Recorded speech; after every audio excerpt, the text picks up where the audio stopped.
Dr. Sharnael Wolverton-Sehan, and this is Craig Walker. We are co-hosting today with an amazing soul that has been a huge part of my wake up back in the day. I read his book, Life After Death. He's a big, huge, I'm fangirling a little bit because I read his book years and years ago, and it's all about near-death experiences. And so today we're going to have him share a little bit about his background and some of his study. And if you don't mind, Mr. Moody, if you could please just give us a little bit about your bio, so that maybe some people aren't familiar with your work or who you are, that they would have a little sneak peek of what's going on and where you are.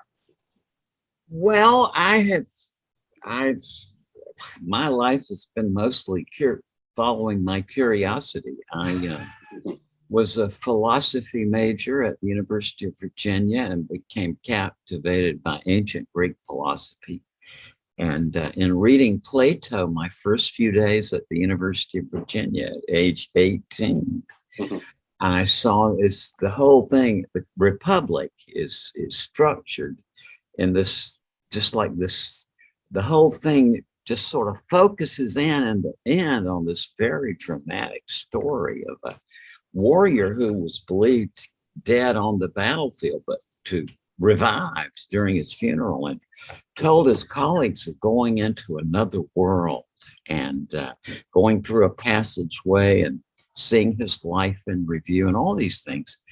And this was startling to me because, not being religious, I mean, I just, that was beyond the idea of an afterlife. To somebody whose main interest at that time was astronomy, was, that was not in the cards, and I never took it seriously. But I sort of immediately became captivated by Plato at age 18, and the fact that he took this seriously, to me, that was a wow.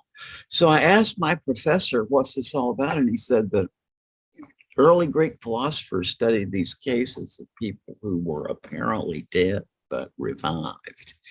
And there was a debate about them. Like Plato was saying, yeah, this is actual, but the Democritus, who was the atomist who figured out everything and made it little bits, said, no, this is the residual biological activity in the body, the little atoms and all. And it's, he said there's no such thing as a moment of death. And it's interesting, at 2022, still the same debate, right? Now we call it oxygen deprivation, but I was intrigued by this. And then 3 years later, I met an actual human being, the finest guy I ever knew, Dr. George Ritchie, who had such an experience.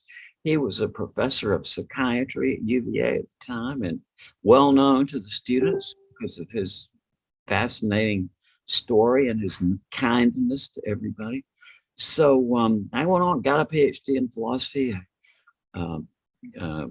began to teach philosophy, and I heard a lot of these stories from my philosophy students and from my colleagues. And then after teaching philosophy for 3 years, went to medical school, and having come from a law enforcement family, I sort of gravitated to forensic work. I was a forensic psychiatrist back. It's a whole different thing now, but this was back in the 80s, and I worked in a maximum security unit for the criminally insane.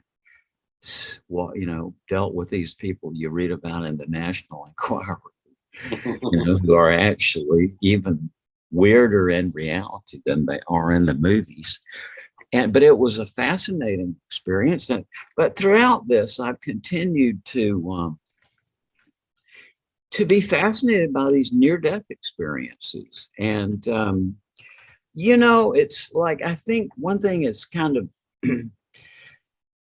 I guess I regret is that I think people miss some of the important things I've said in my book, Life After Life, which has now created a situation where it's, well, what I mean is, it's like I said plainly in this book that, look, folks, that in this period of time, the question of life after death is not yet a scientific question. It's still a philosophical question, which people now think to say that something is scientific is good, whatever they think the word may mean. But in reality, it's not a bad thing to say that the question of life after death is not yet a scientific one. It has happened to many of the great questions, but we don't know exactly yet how to investigate it is the thing. And so that's kind of what I'm known for. And, all of my interests come from astronomy and from Greek philosophy and, philosophy in general. And I was also a comedian for a while. That's always been part of Wow, I didn't know that. I was. When it really started taking off, right about the time I was doing my psychiatry residency. So it had to be one or another. I enjoyed the comedy too. Yeah, It's so that's important. kind of, and I'm a very happily person with two wonderful grown sons who are doing well, and a grandson, and my two wonderful younger kids, Carter, who's 23, and Carol Ann, who's 21, both adopted at birth. And it's just been a wonderful experience. And I saw Montana behind you there on your screen, and my Native American Blackfeet daughter was born and got back. Yeah. And we were there. It's like she's been ours from the very beginning, and it's really fascinating. You learn about that. They call it epigenetics. I mean, this kid, when she was 3 years old, I used to push her in the stroller, but at age 3, no, unstrapped. Started walking 3 to 6 miles a day, gathering birds' nests, or, like uncanny. It was just amazing. And, my sister bought her a teepee when she was 3 years old. My wife and I was thinking, but Carol Ann zipped into it.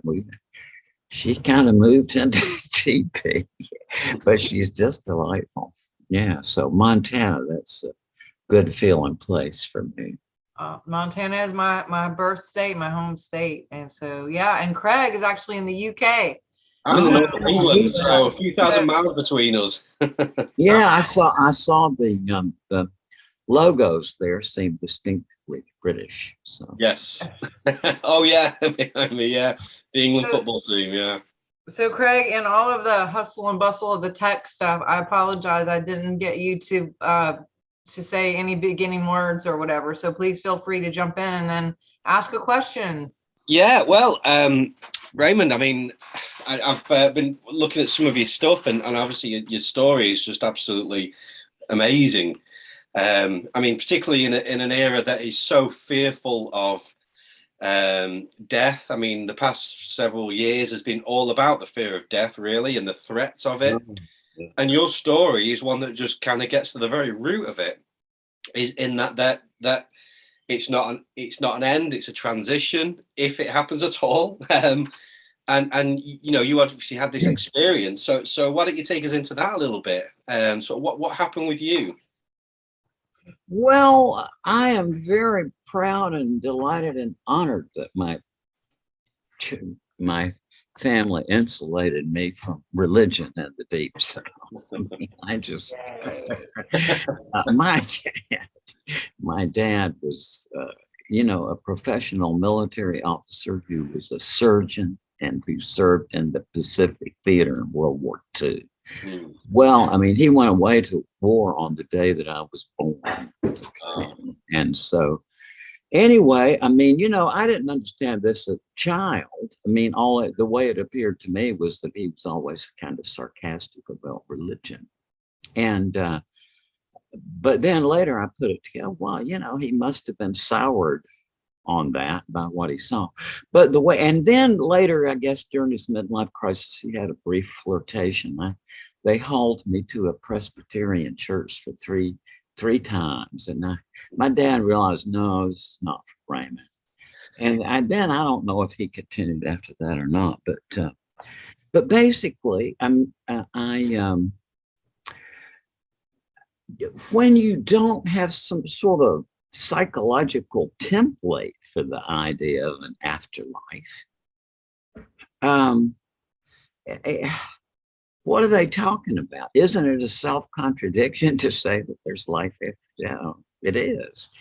And but I had become reconciled at an early age with the fact that we live in a sort of sphere of nonsense. But this was okay to me. Now, when I was a kid, my favorite writers were Lewis Carroll, and I read both of the books, and Edward Lear, who you may or may not know, he was also a nonsense poet of that same period, and Dr. Seuss, who you don't have so much in Britain, but he's, and I grew up with those things, and I understood that nonsense is nothing bad. Nonsense is good. So then when I figured out about the same time that this thing we're in is nonsense, if you ask yourself, how big is it? What, your mind goes out to the wall, but it's got to be something on the other side of the wall, but it makes no sense that, that it goes on forever either way. And I remember I read that Georges Bataille, the writer, said, nonsense is the end results of all sense. And you really learn that as, studying philosophy. I mean, well, doesn't the arrow travel from A to B? Yes. Well, how?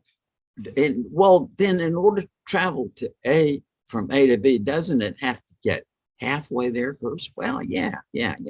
Well, no, in order to travel from here to here, doesn't it have to get halfway in? Well, yeah. But then doesn't travel to here, halfway here. What is this thing we're in? And it's unintelligibility is a very important concept. So, see, to me, this was the thing. I thought, what are they talking about? It's the beyond. Beyond what? What meaning does it have to say beyond death or these things? But I acknowledge that people have warm, fuzzy images and thoughts and feelings in their mind, but they don't know what they're talking about. Okay. And then, but nonetheless, these near-death experiences, and also the fascinating process of calling up the spirits of the deceased, which is, something that sounds, just absolutely impossible, but which is actually an everyday reality in the Victorian era. I mean, everybody knew about this in Britain and the US. People would gaze into the mirror and see the spirits and so on. Then radio came, TV, so people were focused differently. But, these were just fascinating things to me because things that don't make any sense are inherently fascinating to me. And so there I was, and then I've heard thousands and thousands and thousands of stories of these things, knowing full well that Plato was right in saying that the big problem in rational investigation of the afterlife is there's got to be some kind of story to it, right? It's like I got out of my body and went through time. But also that even if you had a bazillion stories, it's not going to add up to a rational proof of an afterlife. You need some set of concepts to link the experiential narratives to the statement there's an afterlife. And Plato, that's a big problem, which, the parapsychologists run roughshod over. They don't get this, but I mean, it's a real problem. And so then David Hume said, rightly, I mean, if you think about this, by the mere light of reason, it seems difficult to prove the immortality of the soul. And that's reality, folks. He said, some new species of logic is requisite for that purpose. and some new faculties of the mind that they may enable us to comprehend that logic. And Hume was saying it ironically, meaning, you know, that's obviously impossible, is his point. Because the logic we have has done very well for a long time. And, you know, we think we know our minds pretty well. The idea that we could come up with some new faculties of the mind that would enable us to, you know, that seems out. So people didn't really challenge it with the advent of the logical empiricism of the early 20th century, people like A.J. Ayer, for example, and they talked about this. The problem with the afterlife question is there's no way to verify the notion of an afterlife. Evidence, or yeah. just confirm it, right? And so therefore, Ayer said, you know, he said, in the real world, he said, it's like, it makes sense to say to somebody underwent a total change of personality or, you know, but to say that a man survives the annihilation of his body, that makes no sense if you allow yourself to think. And I mean, there's all kinds of notion of what constitutes the self, you know, and but there I was and accepting all these things. And so I know full well that you, in with certain provisions that it's not scientifically, you can't prove there's an afterlife. The logic we have forbids it in a big way. And yet at the same time, there is things, I mean, I give up. You know, I mean, skeptics. I was a professor of Greek philosophy. To me, I am so irritated with those morons in my book who call themselves skeptics without ever looking into the meaning of the term, right? But if they did, they would find that the skeptical movement originated with Pyrrho after about maybe 30 years after the death of Aristotle. Pyrrho understood logic very well, you know, and so what he said was, you think of logic as a set of procedures for generating conclusions from premises, for example. Well,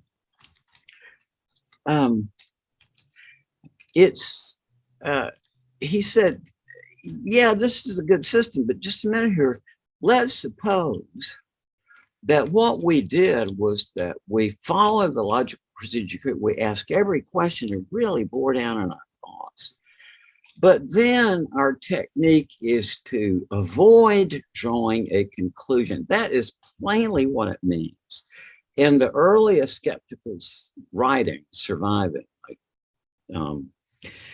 Sextus Empiricus, and it says at the very beginning, and so, but the reason they avoided drawing a conclusion was not just to be vexatious, but rather that they discovered that if you practice that diligently, then two things happen. Number one, as Hume kind of mentioned, your mind opens up and does some, you know, you can still get by in the daily world more or less, but you know, your mind is different. And also, if you think of it geometrically and everybody else is running in this direction to get to the conclusion, but your technique is to avoid a conclusion, then that opens up your peripheral vision, right? Where you see side paths of inquiry that everybody else had lost or missed. And so it just is totally offensive to me when I hear people say, oh, I'm a skeptic about these near-death experiences. I think it's just the chemistry of the brain. Well, let's just unpack what that person has just said, which is, I'm a person who doesn't draw conclusions, and my conclusion is such and such. And you know, this is what to me is just like so irritating when I enjoy teaching ancient Greek philosophy, and these idiots mess up that wonderful old term. But and they actually should know that what they are is they are humanists. That is the movement that unfortunately has latched on to that term skeptic, which they don't know what it means. But all this aside, I am a skeptic in the sense that I like Pyrrho is just natural to me. It's like, what's the rush to draw a conclusion? Okay. Mm-hmm. So, and so I know that logically a conclusion is forbidden unless we can solve Hume's problem. Now, I say that I have solved Hume's problem, not to pat myself on the back or to propound a new ideology. I don't like to wear turbans, but rather to make a challenge to, well, and I'm not trying to sell a book here, but look, this is my life's work. A philosophy of language was one of my fields in philosophy, and I studied, I wrote my doctorate dissertation on basically on the question of intelligibility. It's a long story, but what I've done is that I've worked out the logic of nonsense. Okay, and I know it sounds counterintuitive, but I challenge you, read it and tell me where I went wrong. I'm begging you. Because if the demonstrations and the reasoning that I set forth in this are correct, and I've put them, lots of people, very severe critics who I asked, try to refute this. Everybody says, no, it seems right. But if all this is right, then this is a major breakthrough in the genuine rational investigation of the question of the afterlife, which opens up a whole new rational way of investigating the question. Mm. And if somebody says, all right, you're wrong because this step is wrong, then I say, well, great, thank you, because now I am moved closer to the truth myself by seeing my mistake. Okay? I like it. On the other hand, if nobody can find any flaw in this, which nobody has, then we've made a breakthrough into how we think about life after death. And this is this work based on a course I taught on intelligibility over decades and decades, and developed it beginning in 1969, and how to think about things that don't make sense, which includes the notion of an afterlife. Now, what I'm getting at here is, where am I on this? The reason I'm for this preface is that I would never say what I'm about to say unless I had some logical system in place where I think that people can read through this and decide for yourself. But if it holds together, then we have a new way of thinking about it, which we can actually prepare our minds in advance for a lot of things on Earth primarily. People in advertising say, this is great, because the attorneys say, this helps me with my critical thinking. Medical doctors say, thank you, this helps to understand this patient, and so on. But it also has one of its implications is a whole new way to think about and investigate the afterlife. And after somebody goes through this process and subsequently happens to have a near-death experience, then I predict, which has already been fulfilled once, to my knowledge, then that person will come back and be impelled, for a reason that I can make obvious, to express this experience in a new way other than the travel narrative format. Mm. Such that, and so we already have lots of cases of near-death experiences which make the story a travel narrative, because it's seen through the Aristotelian lens of logic, which is just literal. Okay, now we have a system of thinking that it incorporates the literal logic, but it's also supplementary and new principles that come into play when you have something that doesn't make any sense, right? And so, and it's already happened once. An eminent sculptor and scientist who took my course then subsequently had a near-death experience and came back and said, yeah, he said, while I was over there, he said, you were right. He saw you were right. He said, you can't comprehend how that world connects to this world unless you take the unintelligibility axis into account, was what he said. Mm-hmm. But this gives you, once we have accounts that are viewed through this other lens, and then we can line them up side by side with the literal logic accounts that makes it a travel narrative. Mm-hmm. Then we have what you call parallax astronomy, where it's like the way we know it's 4.3 light years out to Proxima Centauri is not that we sent a homing pigeon out there with an odometer. Mm-hmm. It's that, they realized by the late 19th century, they had the technology to measure closely enough where Earth is here in its orbit. You measure the angle to certain nearby stars. You wait exactly 6 months when it's on the opposite side, 186 million miles away. And so you measure again, and that's how you tell how far it is. Now, analogously, we have two different lenses for looking at the same experience. We can put them together. And so with that in back now to explain my rationale to be able to, then I can go on to say, to answer your question, Craig, where I'm on it. It's like basically I give up. I mean, I don't know what else to say. I still, to me, it's still highly counterintuitive. It's not something that I was grew up to think. But it's just literally, I just give up. For example,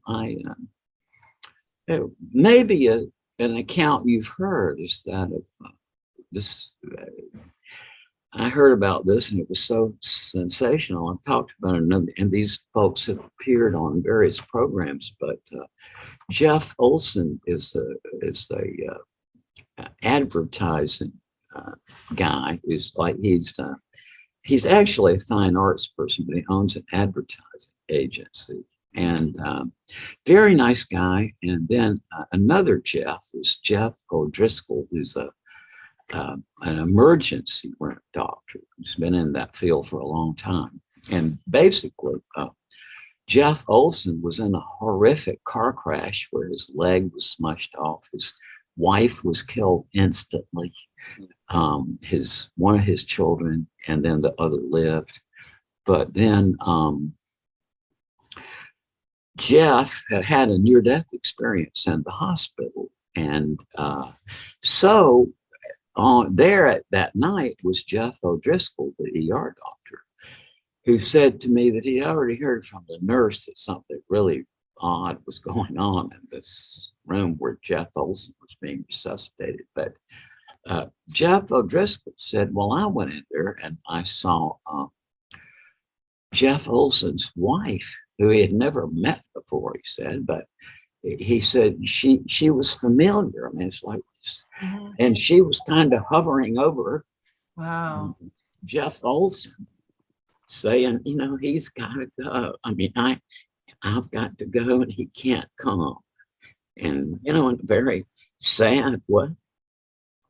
And then the nurse chimed in, saw this too. But my point is, that's one of them. But I know so many physicians who've empathically kind of co-lived their dying patients' near-death experiences, or these, it's like people like to hold on to that Plato versus Democritus way of arguing because it's so frightening for many people. To have something to control it with, they got to have. But, it's like, the reality is they focus in on the near-death experience, which was partly my fault, because I knew of one case of shared death experience already when I wrote my book, Life After Life, in 1974. It's like one of my own medical school professors who told me about an experience she had of leaving her body and seeing this light and seeing her mother spirit drawn into this tunnel. And, while she was resuscitating her mother and, rose out of her body. And I've heard hundreds of these. And so, that's, what are you going to say? Is this, does the oxygen deprivation hormone somehow leak out of the brain and affect the bystanders? But sometimes they're across the country. You know, so I mean, I see people don't want to hear this, but I give up. And I don't know what else to say, but that to my utter astonishment, I gather that, you know, there is an afterlife.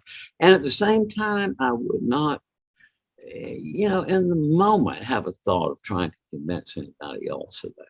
You know, I mean, people have got to think this through for themselves. But, you know, I give up is all I can say. I mean, I think at the same time, before I went into forensic psychiatry, I being raised by old people myself. I have never had that thing about, you know, worrying about old. I mean, I'm just fascinated with the process. And so I was, you know, I was in this position. I had a PhD in philosophy, then I taught philosophy for 3 years before I went to medical school. So I was older than the other young doctors there, and also known for my book. And so there's got to be in many small towns a place where the chief of police or the mayor or the city council or the local town celebrities can go to the mental health clinic, right? Yeah. I mean, it just makes sense. It's not elitist. I mean, it's just, so I was it. And so for this year, I talked to all these very eminent old people and very accomplished, and heard just like repeatedly during that year, it's like, Raymond, and they were mostly there because of loneliness, to tell you the truth, or situational stress. And we had somebody to talk to, I think. And so repeatedly I heard this, Raymond, the older I get, the more when I look back on my life, it seems to be like a script, or they use different words, movie or a play, or and I heard the mythologist Joseph Campbell make the same remark on one of his tapes. Yep. Yeah. I mean, I just hear, I've heard it in Europe. I mean, you know, it's just people, something come up with. And, you know, on the one hand, see, what is it that supposedly survives? Well, that's no easy question. Plato, he's got the ball rolling, or maybe Pythagoras, his teacher Parallax did, but the notion of an immaterial, immortal soul, okay, goes back. And so they had a guy who was very famous at this time named Hermotimus, who had the talent of leaving his body at will. Everybody in Greece knew him. This is about 600 BC. And Aristotle mentions him 280 years later. So, but he had the talent, apparently, being able to leave his body at will and go to distant locations. So that got these early philosophers saying, whoa, we seem to be made of two things. It's like, well, which is the one? Which is it? You know, the soul, whatever that meant, or the body. So when it got to Parallax and apparently and Pythagoras, it's the immaterial, immortal soul. And I think it was Pythagoras who put virtue into it, like you know, like that one of the soul's attributes is virtues, but then another one which was in there and from the original was reincarnation and transmigration into other species. And Plato took this up, and then it became official. I mean, I guess you could be roasted alive in a public spectacle by the church. And, you know, in the Middle Ages, if you didn't subscribe to that notion. Yeah. And so then as things loosened up a bit and people weren't so frightened to think, Thomas Hobbes said, well, just a minute here, this notion of an immaterial substance, what does it mean? It's nonsense. So then Locke tried to rescue it by we are our consciousness, we consist of our memories and so on. Well, then Hume came along, and this is a hard one to meet. He says, you know, when I honestly look inside myself, which I regard as most intimately myself, he said, I don't catch any substrate. He says, it's always just the impression of the moment, right? And so this is kind of what a lot of modern psychology has adopted, that the soul or the self is an illusion or something. Yep. Well, what I've come to just from life experiences, I think that your personal identity consists of your story. If you think about it, the whole consciousness of people is mostly wrapped up in narrative, right? When something new happens to you, you weave it into your life story. Or you think about how many life stories you know right now that you can go through from historical figures or celebrities or all your relatives, you know, wow. And so it's narrative based. And so my suspicion is that that's why Hume said in his essay, he said, you know, it's like he thought that the only kind of possible notion of an afterlife that a philosophical person could tolerate would be the notion of reincarnation. But I think my guess is that that's probably because Hume, being a historian, understood the role of narrative, right, in human affairs. So and now see, as a logician, just a minute here, right? It's like one of Aristotle's original list of fallacies was literalizing a metaphor, right? Which is like you take a metaphor, but you project, you treat it as though it's literal, which you could say that's what Raymond is doing. See, that I'm taking the theater, one particular dimension or aspect of the human experience, and projecting it out into the ether as a model of the whole. And that would be a logical fallacy. But I say no. I think it happened the other way around. Okay. Like a simulator? You think it's like we're in this simulator? Well, I don't, that one, but first my first thought is that I think the theater came from the realization of people of a certain maturity that life is a story. Right? See, it's like the way it came about is pretty terrific. They had this whole harvest festival, which had been on for a long time, where they had a chorus singing these stories. But then, for reasons unknown, Thespis stepped forward and spake his own lines. Okay, it creates a sensation. Well, what were the Greeks all about? Competition, right? The games, right? Let's have a contest.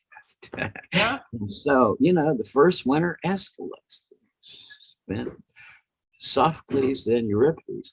And the way I think about it is that these guys realized, oh yeah, well, you know, this is how life is, and we can kind of create this in a like miniature, like a play within a play. And I think that's kind of right. I mean, as far as I can tell, this is story, and that, yeah, it's pretty interesting. I mean, everything is interesting. I think intuition plays a part, and when you're really, really logical, maybe it's hard for someone very, very left brain to unless they have that actual science. Which, how do you have scientific evidence of someone who's already gone, right? I mean, but these people who've come back, you know, these gone and come back. I mean, and two, I can even speak into this. Like, I've had people who have passed, and call me crazy, whatever, but I'm just saying, I feel like they're working on the other side still to some level, or maybe again, this could just be my simulator of my script of what I've made up in my story. But I've had, you know, just different dreams or what have you. I had one dream where my uncle had come to the foot of my bed, and then he just looked at me, you know, I woke up, it looked like he was there. And I said to him, I didn't say anything. He just said, "You're welcome." And then he like poofed and he was gone. And what I didn't know is he passed during that time. Wow. And also right after that, my now husband came into my life, which we were together years ago in high school and college, but couldn't find him or whatever. And my uncle actually had this real live story of being with the love of his life. He went off to war. He came back. She was married, and he never married. And within, I think he was like 60, 70 years old. And then finally his wife, who became his wife, had contacted him. And it was that first love of his life who came back into his life, and her husband had passed, and they ended up getting back together. So he got married at like 70 for the first time. And then here he comes before he leaves, or whatever you want to call it. And he shows up at the end of my bed and just says, "You're welcome." I had no idea why. Brian enters in the picture within a week. And I was looking at all that going, oh my God, he somehow had a part of that. I can't prove it, but I know that that's what happened. I just know, because what would he be saying "you're welcome" for, except for he had this same story. And then I've also had a thing where I dreamed that I was in this situation and people were trying to kill me and all kinds of weird stuff. And I had on this necklace that said, all caps, "immortal." And I woke up and because I heard, we are immortal. And I knew that nothing could kill me. And that word you keep bringing up in this interview, and it's just such a powerful word to me. Like I feel it in my body, even when I say it, and when you say it, it's like immortal. I'd love to, maybe I should dig into that word, but what is the craziest experience that you've heard or registered, or because I know you're quite an engineer and very logic in your organization, and testimonies that you've had? What can you give us a testimony of any near death, or is it because you saw all of them had this tunnel and the light? Does that seem to be the theme of every single thing when people pass, or speaking to that a little bit? Well, I think it's really important to realize that, not all of the questions are about this are answerable from this framework, right? But what I would suggest as something that could be verified by looking at a lot of people,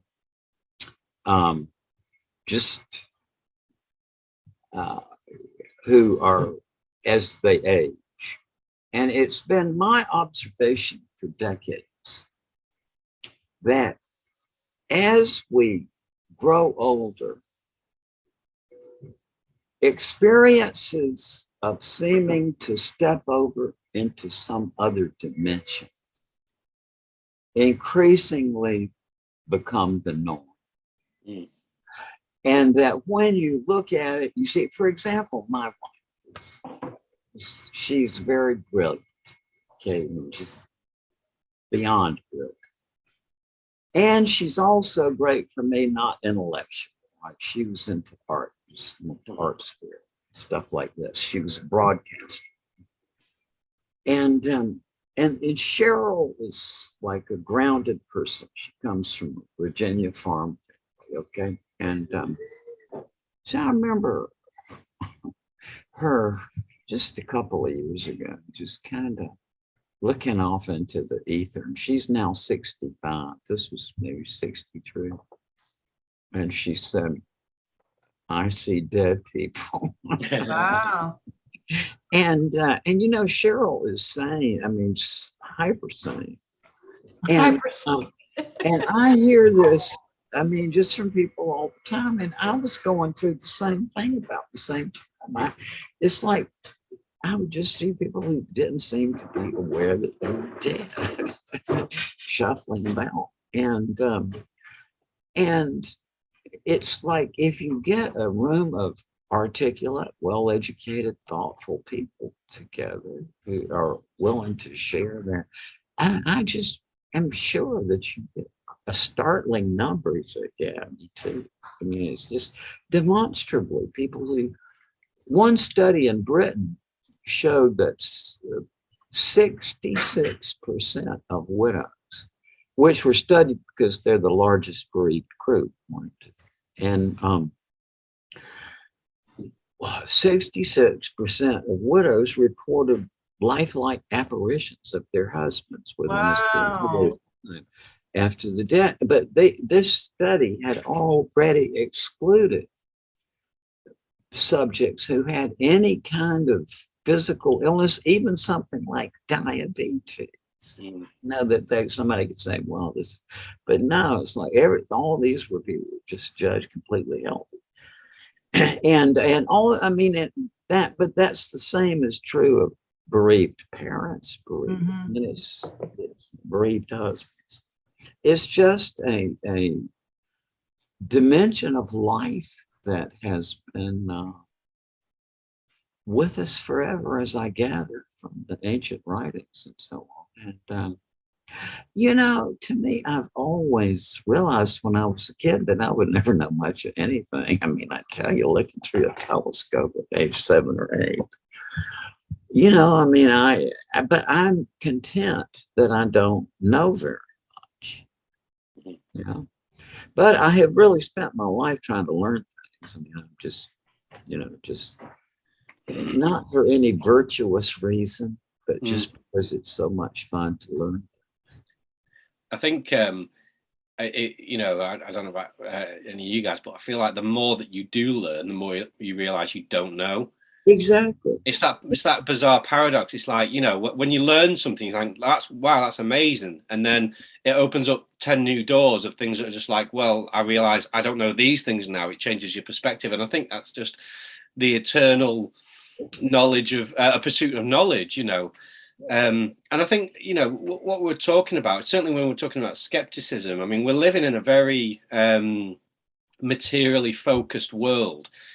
And people are so focused on the material world that what they want is material evidence of the immaterial, which is you're not going to get. You can't. It's like trying to measure the temperature with a ruler. You can't do it. You know. And so what we need to do is look at these accounts and listen to them without any prejudice, either way, whether you're for it or against it, like you've done, and just look at it objectively. And so like what Sharnael was saying, sort of, have you got sort of something? What's the weirdest account that you've heard? What's the, you know, is there anything that's a particular one that stands out to you? I think that really impacted me.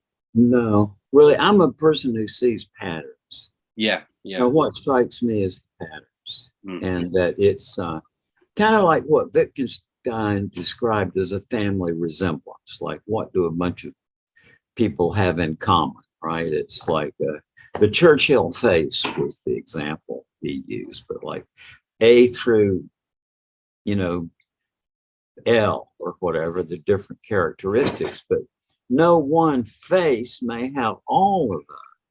You know, one may have 3 or 4 or 5 or whatever. And that's how it is with near-death experiences. It's like there are patterns, and that there's about 15 common elements that occur over and over, but not every person has every one. And they include, for example, leaving the body, hearing a bizarre auditory disturbance, leaving the body, going through a passageway, meeting spirits of departed relatives and loved, undergoing holographic panoramic memory, where they review every event of their lives from the point of view of others who participated,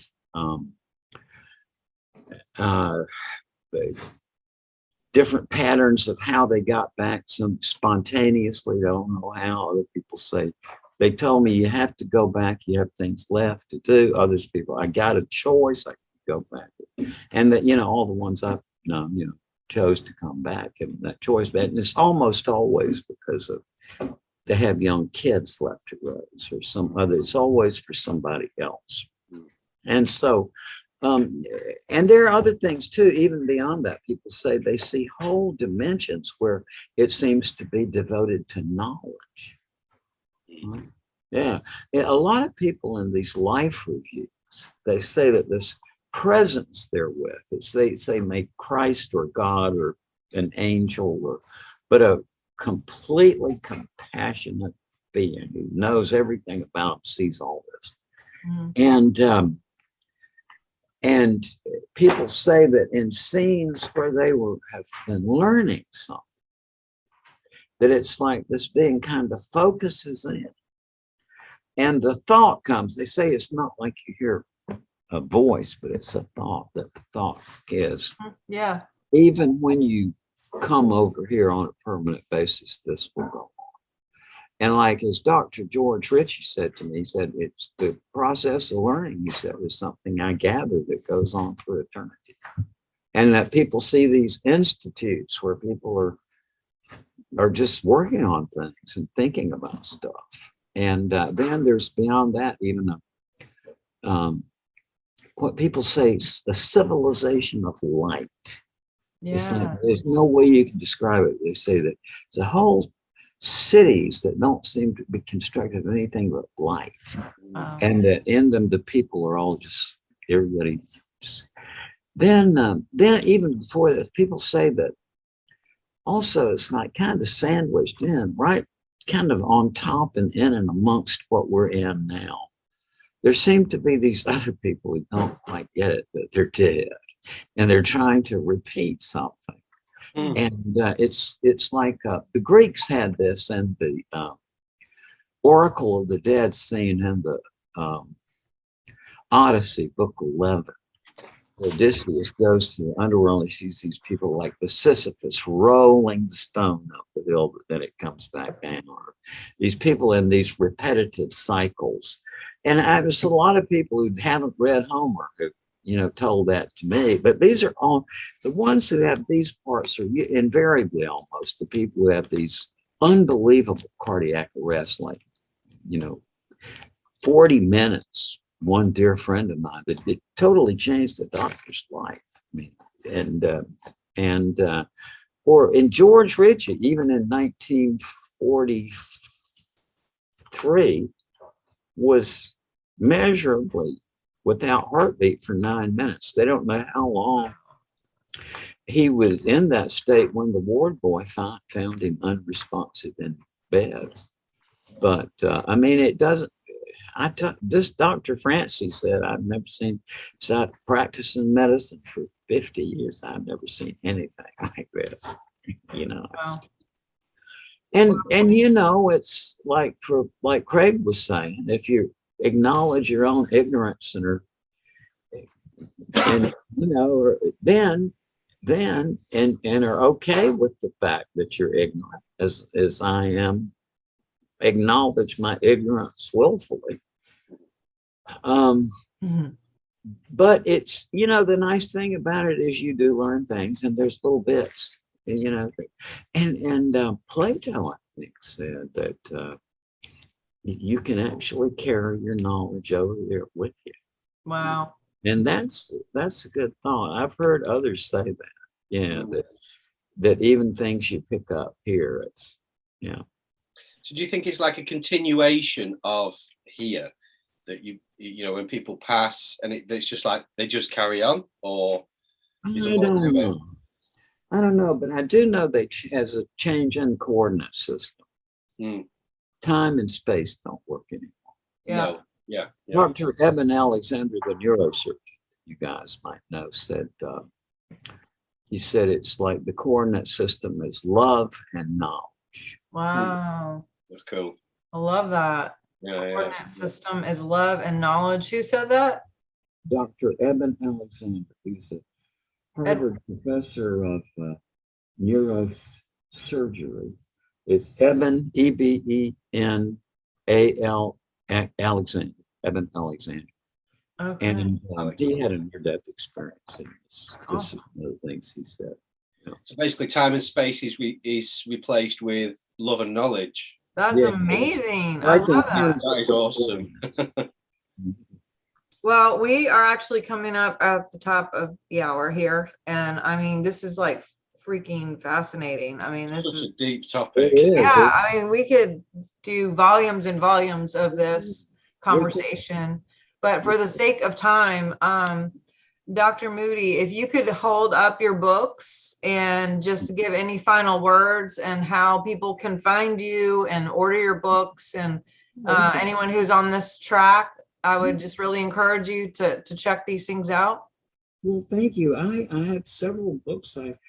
This one is really my favorite book because this is my life work. I've worked on this since I was a kid, and it's how to think about things. That it actually opens your mind to parts of your mind you didn't know you had.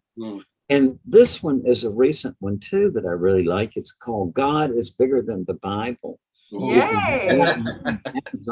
It's like my views of, or my experience with God that have come not from any religion, but from my just mainly at first through people with near-death experiences, and then having a personal encounter. And then my favorite book is my most famous book is Life After Life, published in 1975, which is still in print. And it's my book about my investigations of near-death experiences when I was a philosophy professor and medical student. Awesome. Awesome. Well, we thank you guys so much for listening. Thanks so much for everybody for listening in. Thank you. Thank you. Any final words for you, Craig? And where can we find you? Yeah, like I say, find me on Facebook. Also, got a crystal shop, crystalfalls.co.uk. I play drums in a band called Nth Ascension. It's found us at nthascension.com. Connect, come and say hello. I'd love to meet you all. Awesome. And again, please do share this. I know there's a lot of people who would really love to hear this conversation. So please encourage you to share, like, and also go to swiftfire.org and get on our newsletter so you know any of the other future guests and topics, any of the old podcasts that we've done before you can catch up on too, and definitely hit the subscribe button too so you can get those notifications. And yes, I'm so excited to have this time with you. I know how busy you are, and it's just so generous of you to give this time. This is just so much fun for me, and thank you both so much for this. And I forgot to mention my website thing. Oh, yes, your website. Yes, it's www.lifeafterlife.com. Life After Life. It's great.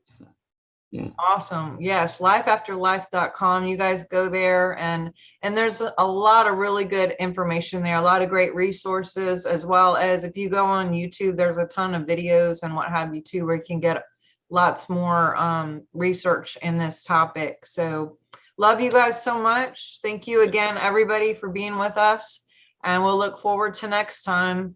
Thank you so much. We'll talk soon. Thank you so much. Thank you. Okay. Nice to meet you. Bye-bye. Bye-bye. Bye-bye.